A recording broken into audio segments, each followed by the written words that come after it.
What's happening, fellow entrepreneurs? Today I wanted to talk about California, the laws that they're putting into place that incentivize employers to look for other options besides employees. So I was listening to this politician named Andrew Yang, and he's running for president under the Democratic ticket. And I don't have an opinion on him personally either way. It's just one of the things he's pitching is universal wages, right? And so he was talking about how automation is taking over, and there's just going to be a large percentage of the working population that will be out of work because they'll be displaced by technology. Now, whether that's true or not, I can't predict the future.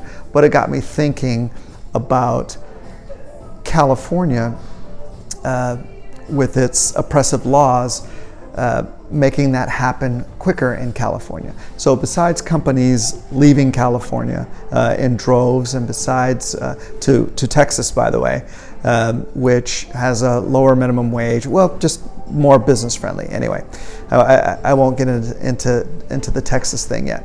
So besides the large companies moving to Texas, which has a better labor force from a business perspective, you've got businesses that can't leave California because they're a services type of business that are automating. So for example, in 2018, the McDonald's Corporation, their labor force in California was reduced by 17% because of automation. They basically started putting kiosks in that you can order, and it besides saving a ton of money in labor costs, it also prevents labor lawsuits and gets you around all these oppressive labor laws in California. So it got me thinking, is California going to be one of the first places that has this issue?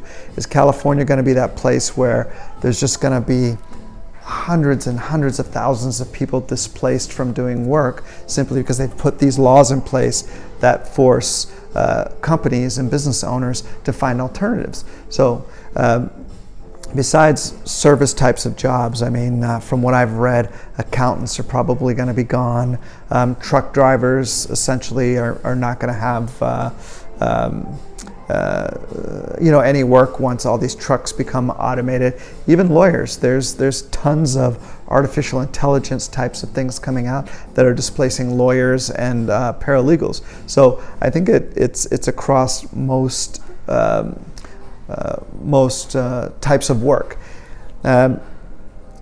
When you think about what California does, and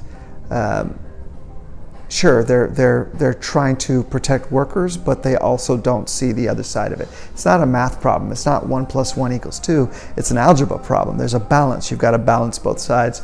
California doesn't do that, and think about like the Uber problem, right? So California's been trying to force Uber to have Uber drivers become employees. Well, why would Uber do that? I mean, it would cost them more money, and on top of that, it takes away the freedom that Uber drivers have.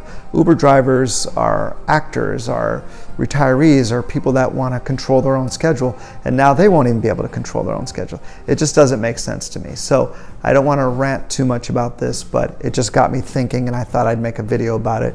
Until next time, be productive.